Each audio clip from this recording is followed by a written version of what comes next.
Salut les terriens! Aujourd'hui, pour ce journal de la Starbase, nous allons voir certains chantiers achevés ou en passe de l'être sur ce gigantesque projet de vaisseau spatial Starship qui mérite toute notre attention. Comme vous pourrez le constater, on ne sait plus où donner de la tête. Alors si vous voulez savoir ce que les ressentirs statiques du Starship ont donné, ou connaître plus en détail les difficultés techniques que rencontrent les ingénieurs de Boca Chica sur le bouclier thermique, eh bien ne bougez pas, vous êtes au bon endroit.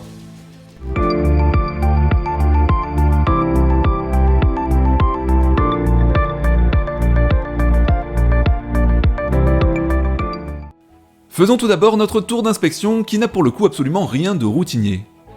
Le PDG de SpaceX aime retenir notre attention, je ne vous apprends rien, en donnant à chaque fois un nom bien particulier à chaque objet sur la Starbase. Les tuiles du bouclier thermique n'échappent pas à la règle puisqu'elles ont été rebaptisées par Elon Musk, elles s'appelleront désormais les Starbricks. Car quoi de mieux pour se souvenir d'une chose et de sa fonction que de l'affubler d'un petit surnom évocateur. Si je vous dis Mechazilla, ça vous inspire quelque chose ?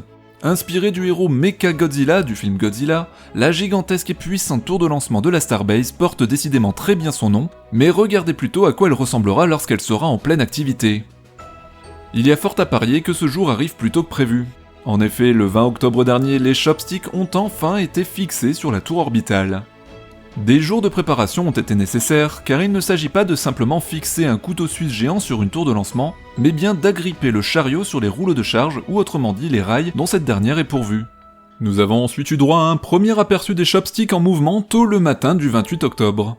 Pour rappel, l'ensemble de ce système approchant la centaine de tonnes va servir à récupérer le Starship et le booster lors de leur retour sur Terre, afin de les réutiliser en moins d'une heure. La manœuvre devrait se dérouler comme sur cette animation de ERCX Space sur Twitter, commentée par Elon Musk, qui reconnaît que c'est assez proche de la façon dont Mechazilla attrapera les deux étages de la fusée, même s'il précise que les chopsticks, aussi bien que les deux étages du Starship, bougeront plus vite. On suppose que pour le coup, les bras de maintien auront un système d'amortisseur pour absorber les chocs. Il ne faut pas non plus oublier le QD Arm pour Quick Disconnect Arm, ou bras de déconnexion rapide, qui servira à ravitailler le vaisseau et le booster en ergol, et qui a quant à lui été recouvert d'une seconde peau.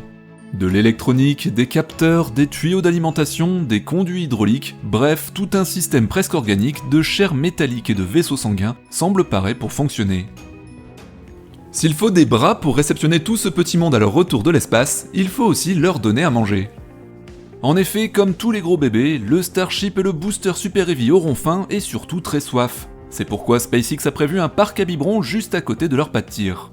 La ferme à Ergol, comme vous l'aurez deviné, a vu arriver de nouveaux réservoirs, probablement prévus en soutien des GSE déjà positionnés. À l'heure où je prépare cette vidéo, nous n'en savons pas plus, mais du fait qu'ils semblent être renforcés, il pourrait s'agir d'acheminer les propergols et les oxydants dans ces réservoirs que vous voyez couchés ici, pour ensuite les transférer dans un condenseur afin d'alimenter les GSE et ainsi étancher la soif de la gigantesque fusée, mais ce ne sont encore que des suppositions. Quoi qu'il en soit, on touche au but après de longs mois de travaux et de tests incessants, et oui, après avoir fait rouler le GSE-8 jusqu'au site de lancement et l'avoir hissé puis déposé sur le dernier emplacement disponible, les équipes de SpaceX se sont ensuite attelées à enfiler les dernières coques de protection extérieure, les cryoshells pour les intimes. Pour rappel, la ferme à Ergol est composée de réservoirs qui font 9 mètres de large, soit le même diamètre que la coque du Starship, 27 mètres de haut, contiennent respectivement de l'oxygène liquide, du méthane liquide, de l'eau et de l'azote liquide, et ont une capacité de ravitaillement qui est estimée à 2 allers-retours du Starship lors de tirs orbitaux. Par conséquent, la ferme à Ergol à peine achevée, Elon Musk anticipe déjà la construction d'une deuxième pour l'année prochaine. Mais venons-en à présent à l'acteur Starship qui a dégoté le rôle principal pour le futur tir orbital. D'ailleurs, où en sommes-nous ? À quand le grand soir ? Peut-être un premier indicateur suite à un tweet de Lapadré qui, au vu des avancées sur la tour de lancement, espère lui aussi voir le Starship atteindre l'orbite très bientôt. Elon Musk lui répondait ceci: si tout va bien, le Starship sera prêt pour sa première tentative de tir orbital le mois prochain, sous réserve de l'approbation réglementaire. Pour l'heure, et même si le vaisseau n'avait pas l'air d'être beaucoup sollicité ces dernières semaines, les choses ont vite évolué et le Starship semble prêt. Le bouclier thermique serait-il désormais achevé ? En tout cas, ce Vacuum Raptors a été installé sous le Starship et a même subi à lui seul, du moins nous le supposons, un pré-test de tir statique très court le 20 octobre, mais qui semble avoir donné satisfaction aux équipes de SpaceX. Par contre, même si nous n'avons pas plus d'infos à l'heure actuelle, quelques tuiles ont été éjectées après le test. Le lendemain, les équipes ont enchaîné sur une mise à feu un peu plus longue de ce même Vacuum Raptors, avec là encore des tuiles qui ont sauté. Une heure après, un autre Vacuum Raptors a été testé lui aussi, mais cette fois en même temps qu'un moteur atmosphérique, et il semblerait que lors de ce nouveau tir statique, les tuiles n'aient pas tenu en place encore une fois. Elon Musk, fidèle à lui-même et conscient des difficultés que rencontre son bouclier thermique, a commenté dans un tweet, non sans une certaine autodérision, « On se débarrasse littéralement des problèmes ». Sa réponse était destinée à Nick Sweeney qui commentait, photo à l'appui, les progrès de SpaceX, tout bien considéré c'est plutôt pas mal. Un autre aficionados de SpaceX s'interrogeait également, on dirait bien que certaines tuiles ont été éjectées durant les tests de feu statique, est-ce que cela va être un problème majeur pour le tir orbital ? Question à laquelle Elon répondait, non, nous nous attendons à ce que des tuiles soient perdues lors des tirs statiques. Comme toujours chez SpaceX, on ne s'arrête pas sur les accidents de parcours, on ne bute pas sur les problèmes et on les étudie jusqu'à trouver une solution. Mais au fait, pourquoi est-ce que les ingénieurs de l'aérospatiale, à l'instar de SpaceX et de ses Starbricks qui ne tiennent pas en place, sont toujours confrontés à des difficultés particulières et très techniques lorsqu'il s'agit de concevoir une protection efficace sur un engin spatial pour sa rentrée atmosphérique ? Le bouclier thermique est destiné à protéger un véhicule spatial lors de sa descente dans l'atmosphère d'une planète. Lors d'un retour de mission en orbite basse, depuis l'ISS par exemple, celui-ci entre en contact avec les premières couches d'atmosphère à une vitesse proche de sa vitesse orbitale, c'est-à-dire près de 28 000 km/h, soit Mach 23 ou 23 fois la vitesse du son. Les vaisseaux habités les plus rapides ayant pour l'heure effectué cette plongée étaient les capsules Apollo avec des vitesses de près de 40 000 km/h, soit plus de Mach 32 lors des retours des missions lunaires. Dès que l'air devient plus dense, l'énorme énergie cinétique ou énergie de mouvement du véhicule est dissipée en énergie thermique à cause des frottements avec l'atmosphère. Le bouclier est alors chargé d'empêcher la chaleur d'impacter trop fortement la structure du vaisseau, dans le but évident d'éviter sa destruction. Et c'est bien là toute la difficulté. Afin de protéger l'engin du flux d'air et des températures de surface très élevées qu'il engendre, pouvant aller jusqu'à plusieurs milliers de degrés, il s'agit dans un premier temps de dissiper cette chaleur, puis d'éviter que celle-ci ne soit communiquée à la structure interne du vaisseau, et enfin de parer aux réactions chimiques qui peuvent se produire à pression et températures élevées. Alors comment concevoir un bouclier thermique suffisamment efficace ? Les ingénieurs optent généralement pour des boucliers thermiques à usage unique ou de type ablatif. Avec ce procédé, l'air frotte et par réaction chauffe l'engin, brûlant ainsi le matériau le plus exposé de ce dernier. Ainsi, la friction engendre un plasma au sein duquel le dioxyde de carbone se transforme en monoxyde de carbone, beaucoup plus stable à ces températures, libérant ainsi de l'oxygène qui participe à son tour à la combustion du composite du bouclier, grignotant peu à peu sa surface au fur et à mesure de la rentrée atmosphérique et créant les flammes que l'on peut observer lors du retour d'une capsule sur Terre. Pour ce type de bouclier, les matériaux composites utilisés sont le plus souvent fabriqués à partir de fibres de silice ou de carbone. Elles sont installées directement sous forme de feutre ou assemblées en mèches ou fils tissés, où quelques centimètres d'épaisseur suffisent, le temps que l'objet réduise sa vitesse sans impacter la structure du vaisseau, comme ici où l'on peut constater les effets dévastateurs d'une telle chaleur. Ce procédé d'ablation permet d'évacuer ainsi 15 à 50% de la chaleur engendrée par la dissipation de l'énergie cinétique de l'engin, le reste de cette énergie étant évacué par radiation et par conduction dans la structure de l'appareil. Afin de limiter cette dernière, les ingénieurs glissent un isolant entre le bouclier thermique et le reste du véhicule, comme ici sur le Starship, généralement de couleur blanche et très poreux pour éviter la conduction, ou encore comme ici pour la navette américaine du programme STS pour Space Transportation System, qui était le premier engin réutilisable à décoller comme une fusée pour atterrir comme un avion.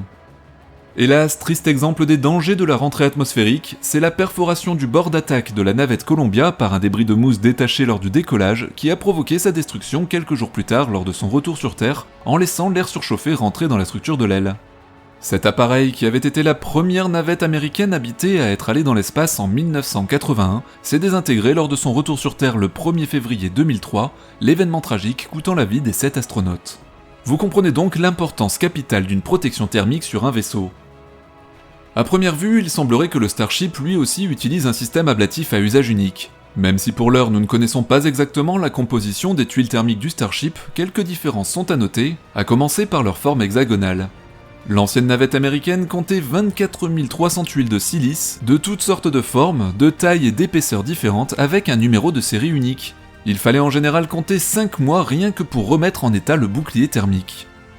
Aujourd'hui, le vaisseau de SpaceX a pourtant pour vocation d'être réutilisé maintes et maintes fois, et on voit mal comment leurs équipes pourraient à ce rythme infernal produire des boucliers thermiques de remplacement en quantité aussi importante en très peu de temps et à chaque lancement.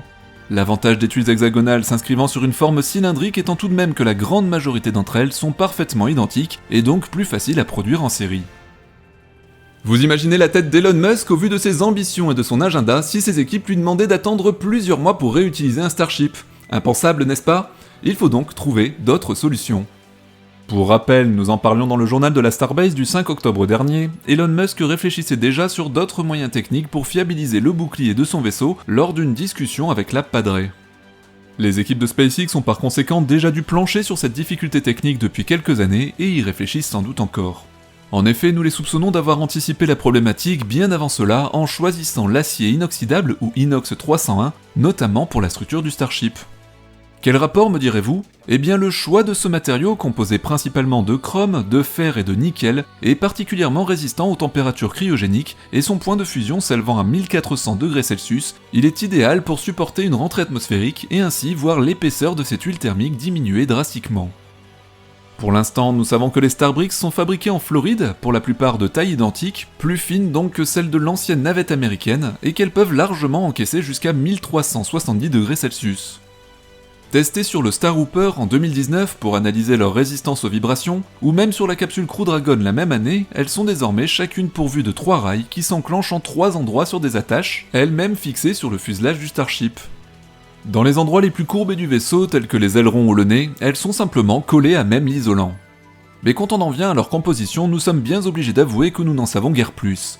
Certains penchent pour de la silice, de la céramique ou des matières poreuses ne conduisant que très peu la chaleur. Bref, c'est un secret très bien gardé pour l'instant, mais on en apprend quand même un peu plus avec cet article de Julien Lausson sur Numérama paru le 23 janvier 2019, où Elon Musk nous confie ceci: « Ce que je veux, c'est le tout premier bouclier thermique régénérant, une couche à double paroi en acier inoxydable en forme de coquille, explique le chef d'entreprise, et entre ces deux plaques agirait le liquide de refroidissement. » En effet, la fusée résistant mieux à la température, un système ingénieux d'évacuation de la chaleur pourrait être imaginé, rendant possible de réduire l'épaisseur de ce bouclier thermique. En simplifiant, il s'agirait de faire transpirer la fusée pour l'aider à refroidir pendant les phases les plus décisives du vol par des pores microscopiques qui laisseraient passer l'eau ou le méthane afin que la surface reste la plus froide possible. Ces micro-perforations ne seraient d'ailleurs pas visibles à l'œil nu, sauf en se rapprochant très près du fuselage. Il y aurait beaucoup de choses à dire sur la Starbase, et une seule vidéo nous laissant très peu de temps, nous espérons que vous y trouverez l'essentiel pour mieux comprendre ce qui se joue en ce moment à Boca Chica.